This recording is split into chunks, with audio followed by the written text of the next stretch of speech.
पिछले लेक्चर में हमने ये तो पढ़ लिया कि ये सारा का जो है ना नजर कैसे आ रहा है ना, लेकिन अभी इसकी जो खूबसूरती जो लिखी हुई ना ये वाली, ये स्टाइल शीट के अंदर लिखी होती है CSS के अंदर ना, अभी हम वो देखते हैं कि वो कैसे ये नजर आ रही है ना। तो वो हम दोबारा स्लाइड में जाते हैं, तो वो हमने स्टाइल्स के अंदर पढ़ी होती है ये वाली। ये बिल्कुल सादा सी होती कोडिंग ना इसकी ये है कि बॉडी जो भी नजर आएगी ना, मतलब कि HTML पेज के अंदर जो भी बॉडी होगी उसको ही बैकग्राउंड का कलर जो है ना आपने लाइट सैल्मन कर देना है। बस लाइट सैल्मन ये जो है ना, ये भी ये वाला जो नीचे वाला ये वो थोड़ा सा नजर आता है, मतलब कि ये वाला जो है ना ये लाइट सैल्मन कलर है, तो ये इस तरह का नजर आए। अगर हम इधर ग्रीन लिख दें तो ये ग्रीन हो जाएगा, रेड लिख दें जो भी हो जाएगा ऐसे। फिर हमने कहा कि इसका मतलब यह है कि हेडर जहां भी लिखा होगा ना, मतलब कि जिस डिवीजन का नाम मतलब कि जिस टैब का नाम हेडर होगा, ये देखना हेडर, उसके अंदर आपने यहां से लेकर यहां तक जो है ना अप्लाई करना है। अभी हेडर हमने कहां लिखा, ये देखिए ये पब्लिक हेडर थी ना, ये वाला पेज था ना इंडेक्स पेज पे इंक्लूड किया, तो इसमें देखें ये वाला जो हेडर है ना, जब हम इसको इस तरह लिखेंगे ना, ये हेडर का टैग स्टार्ट है, ये स्टॉप। अभी इसके अंदर जो भी रखा होगा ना,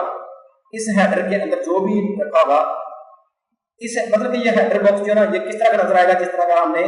इसको ये वाला लिखा। इसमें लिखा कि इसकी हाइट जो है वो 80 पिक्सल होगी, इसकी विड्थ जो है वो पूरा पेज होगी 100% होगी, उसकी बैकग्राउंड होगी वो डार्क रेड होगी और उसका जो कलर होगा वो वाइट होगा। तो अभी देखेंगे क्या ऐसा ही है,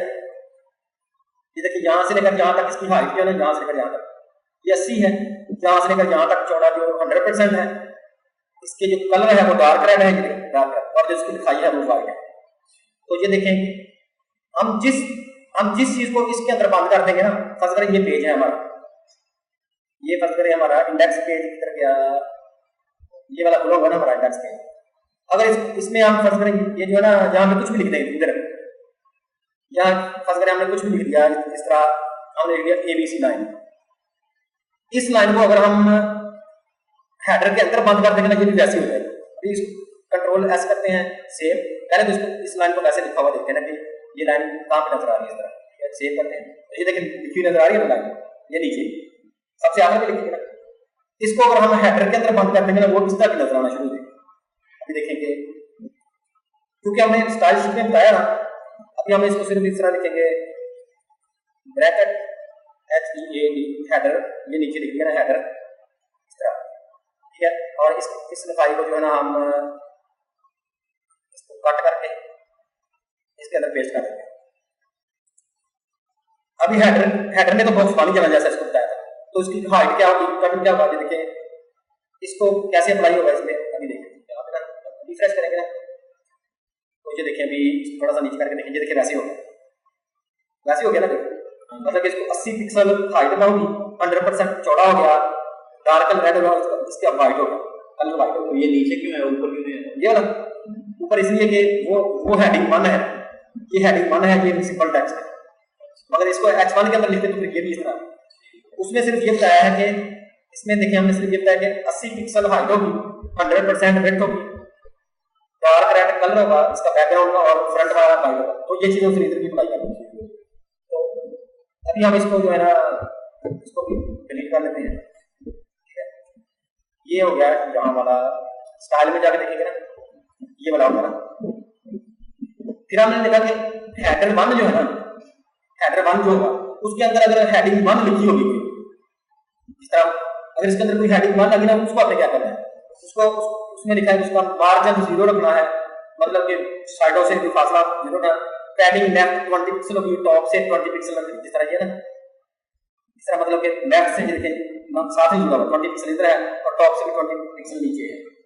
पर ये इतना डिटेल से नहीं पूछेंगे, ये डिवाइनिंग है ना। अच्छा, उसके बाद ये आ गया नेविगेशन। तो हमने ये कहा कि जिस चीज को नेविगेशन के अंदर लपेटा जाएगा ना, उसकी हाइट आपने कर देनी 40 पिक्सल, विड्थ उसकी कर देनी 100%, बैकग्राउंड का कलर कर देना क्रिम्सन, टेक्स्ट को जो भी उसके अंदर लिखा हो उसको सेंटर में कर देना, उसका बॉर्डर जो होगा टॉप का उसकी मोटाई 2 पिक्सल होगी और डॉटेड होगा और वाइट होगा, और बॉटम वाला जो होगा वो भी 2 पिक्सल होगा और राइट और लेफ्ट वाला बॉर्डर होगा। तो ये देखिए कि नेविगेशन हमने किसमें लिखा था, जहाँ पे देखें ना नेविगेशन ये वाला जो है ना, ये वाला और ये वाला लिखा,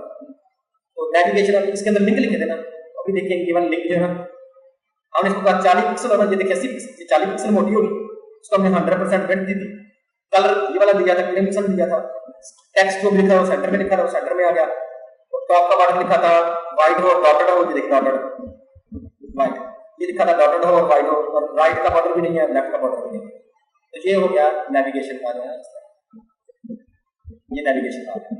फिर इसी तरह और इसमें मतलब है ना, ये सारे स्टाइल इस तरह लिखे हुए हैं, अभी समझ आ जाएगी खुद भी। वैसे हम देख लेते हैं थोड़ी सी और भी। ये लिखा है कि नेविगेशन के अंदर जो एंकर टैब हो, जिसका वो लिंक है ना, लिंक को लगा के डिस्प्ले लाइन में नजर आएगा, उस टेक्स्ट की डेकोरेशन मतलब कि अंडरलाइन हटाने कुछ भी नहीं होगा, रेड उनकी 100 पिक्सल होगी जो लिंक होंगे, बैकग्राउंड उनकी इंडियन रेड होगी, कलर उनका स्टैग होगा जो उसके लिखेंगे, और मार्जिन एक दूसरे से जो है ना वो इतना 5 पिक्सल इस तरह होगा। मतलब ये जो है ना, ये जो लिंक नजर आ रहे हैं ना, ये देखिए ये 100 पिक्सल यहाँ से लेकर जहाँ तक 100 पिक्सल है, ये सारी जो है ये इनके बारे में बताया गया है कि लिंक कैसे नजर आएंगे। फिर उसके बाद और क्या है इसमें, फिर आ गया है कि जिस ये देखना इतनी ज्यादा चीजें नहीं है नेविगेशन को लिखना। अच्छा, फिर उसमें लिखा गया जिस डिव के अंदर क्लास, अभी ये थे ये तो वैसे नेविगेशन लिखा था ना, अभी ये डॉट के साथ लिखा है, इसका मतलब ये था जिस डिवीजन की हम क्लास कंटेंट्स कर देंगे ना, तो वो इस तरह नजर आएगी। अभी एक जगह जहाँ पर देखिए, जब हम नेक्स्ट पेज पे जाते थे ना, तो ये पूरा जो फॉर्म था ना ये वाला, इसको हमने इस डिवीजन के अंदर बांध दिया, इस डिवीजन के अंदर डिव के अंदर, और इसकी हमने क्लास कंटेंट्स रखा। इस लाइन का ये मतलब है कि जिस डिवीजन की क्लास हम कंटेंट्स कर देंगे ना, वो क्या होगा, उसकी टॉप पैडिंग मतलब टॉप से फासला जो भी लिखेंगे ना उसमें 10 पिक्सल का फासला टॉप से आएगा,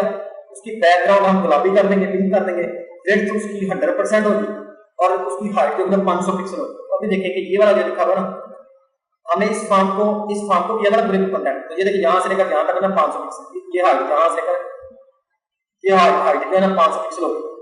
और इसकी विड्थ 100% होगी। ये यहाँ से लेकर यहाँ तक फासला 10 पिक्सल हमने कहा था, टॉप से जो भी लिखेंगे ना यहाँ से स्टार्ट होगा। ये इस बॉक्स की ना बारे में तफसील यहाँ पर ये वाली है ना। फिर लिखा कि अगर कंटेंट्स के अंदर कोई टेबल लिखा हुआ है,